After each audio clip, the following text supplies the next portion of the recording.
Okay, today is Monday, the 23rd of Sivan, Chav Gimel Sivan. We're on page 70. In today's lesson, now we will learn the cardinal doctrine of Tzimtzum, Lo Kipshutai. What does that mean? We're going to explain. The original contraction, which Kabbalah describes as the first necessary step required for an infinite Almighty to create a finite world. And we'll explain what that means. V'hine mikan, in the light of what has been said above, that the Rambam says that God's knowledge is wholly one with himself, for otherwise it would imply multiplicity in one who is perfect unity. So mikan, v'hine mikan, in light of what's been said, yesh lahavin, shkigas, miktas, chachamim, beinehem Hashem yechaper ba'adam. It's possible to understand the error of certain scholars in their own eyes. May God forgive them. For even those who have erred unwittingly are in need of atonement. Excuse me. Sheshago v'tov v'yunam v'kisvei ha'arizal evinu inyan hatzimtzum hamuskar sham kipshutei.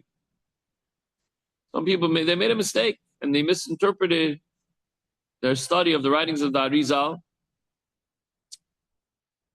and understood the idea, the concept of Tzimtzum literally. That Hashem contracted himself, which is impossible. So in the writings of the Arizal, it states that in the beginning, before creation, Or Ein Sof, godly light filled all the space and there was no room for creation. For inasmuch as the worlds are by definition finite, whereas the divine light is infinite, there's no room within the infinite for finitude. So how then did finite worlds come into being? So the Rambam explains this through the doctrine of Tzimtzum, contraction.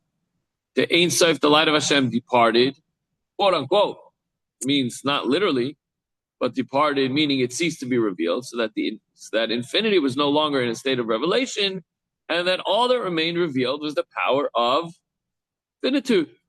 This power does allow for the creation of finite worlds. So some people made a mistake in their own eyes. They misunderstood this mere concealment to mean a little departure, that the light of Hashem left or was concealed in order to bring about the world. That God removed himself and his essence from this world, meaning that he literally removed his presence. But Daltam's going to say that can't be literally, then the world wouldn't exist. It's just, again, from our perspective,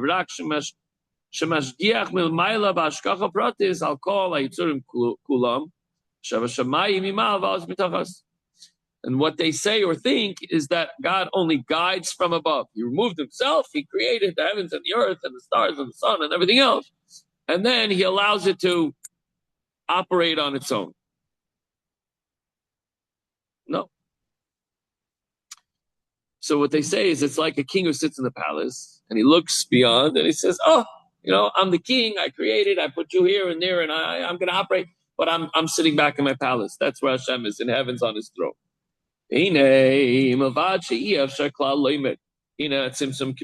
Okay.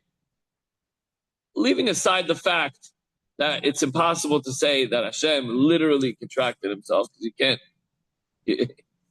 We can't, and he won't, and he can't change himself. We just said yesterday that Hashem did not change after the world was created.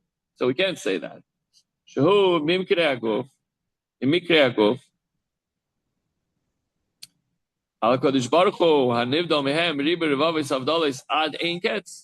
That Hashem, who is set apart from them by individual myriads of separations, we can't say that Hashem disconnected himself. That would be giving Hashem some kind of a physical descriptive way of being able to contract himself. It doesn't work like that with God.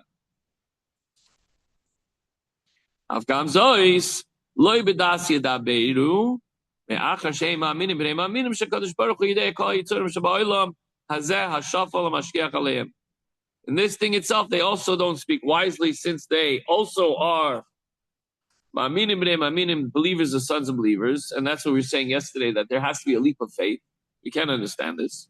And they know better than this, that the Holy One, blessed be, knows all created being, every part of the world, the lower worlds, and exercises his divine providence over them. So thus they themselves admit that Hashem's knowledge and providence extends to this physical world. And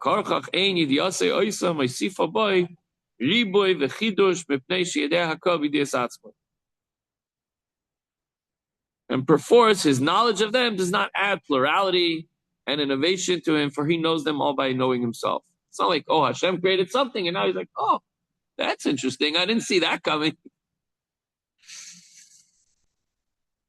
So were God's knowledge of created beings not to come from knowing himself, then it would be correct to say that creation would add something innovative to Hashem that he previously didn't know. However, since plurality and innovation cannot possibly apply to Hashem, he must know them through his knowledge of himself, which he does. It's also, even when we're saying it, we say he, him, this, that. These are not all correct, proper terms. They're not proper descriptive terms. But we say, for lack of a better word. You know that expression, Larry? We just say, for lack of a better word. We don't have words that really describe the Eibishter. There are no words.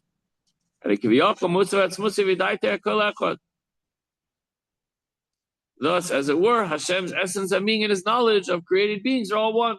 So since Hashem's knowledge and providence extends to this world, and since his knowledge is one with him, it follows that Hashem himself is to be found within this physical world everywhere. Unlike the king who sits in his palace and, decrees, and, he gets information that goes on and everything else, but he's not involved in every little thing. No. Hashem is involved in every single little tiny bug, as we said yesterday, worm, blade of grass, bird in the sky, cloud in the sky, and the bottom of the ocean. There's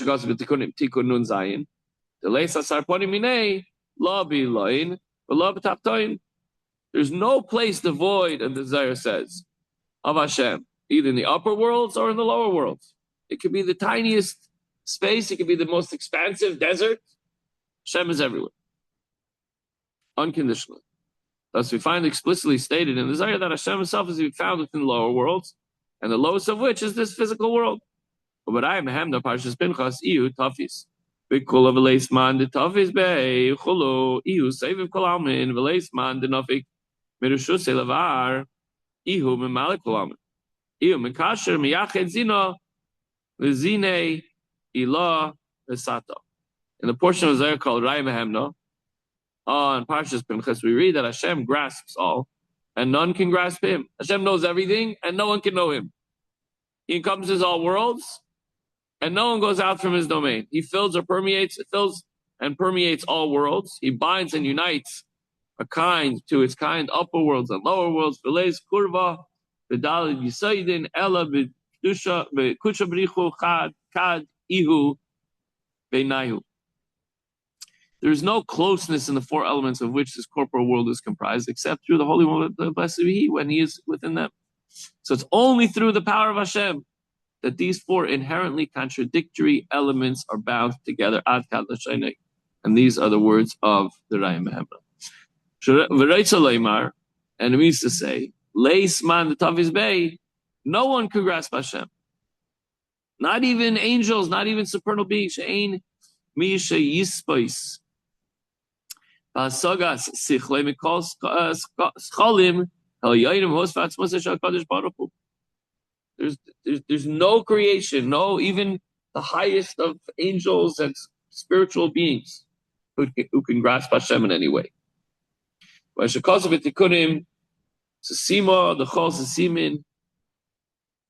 written, He's hidden from all the spiritual worlds, which they themselves are hidden from all physical. So these are spiritual worlds that we can't even know about. And even those spiritual worlds and the whatever creations are within them cannot grasp Hashem. No thought, no matter if it's physical, spiritual. So what's the point? The point being made here is that God cannot be grasped even by the heavenly thought process. There is, however, yet another concept inherent in the word grasp. What's grasp? The ability to adhere and affect a change. Thus, the fact that one cannot grasp God also means that nothing can affect a change in God. Even in the lower worlds, there is none that grasp him, even though he permeates all worlds and animates them with a life force suited to each individual creature and created being in particular. This vestment is not like that of a soul in a man. We mentioned this last week.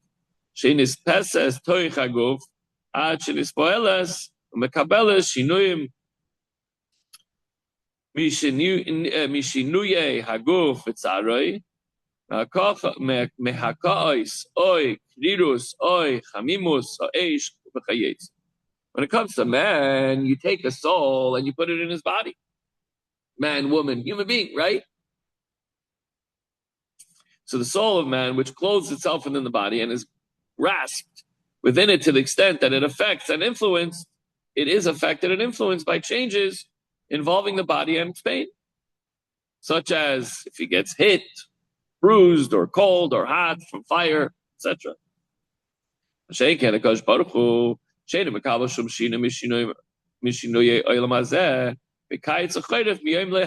But Hashem, nothing affects Hashem in any way. Whether it's winter, summer, we have to put on a coat in the cold. And when it's hot out, you want the air conditioner on. Nothing affects Hashem. The Laila Kiyoim Yoid. Pasuk says in Tehillim in Psalm 139, says, even darkness does not obscure you, and the night illuminates like day. It's not like when before the world was created, nothingness did not mean darkness. But Hashem, it's not dark or light. Hashem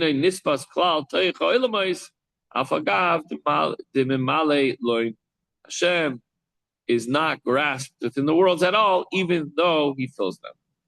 Hashem's in this world. If he's in this world, we can hold on to Hashem by holding on to the tefillin, by holding on to the talis, tzitzis. The takeaway is Hashem does not extend his providence over mankind from above. Hashem is inside the world in every respect. Hashem is present every moment, every action exists through divinity, which is embedded in time and space. Listen, these are deep concepts. Baruch Hashem, we're able to learn them because the Alter Rebbe lays it out in a way that we could have some kind of an understanding. Okay, that's it for today, folks. Thanks so much. We'll see you tomorrow.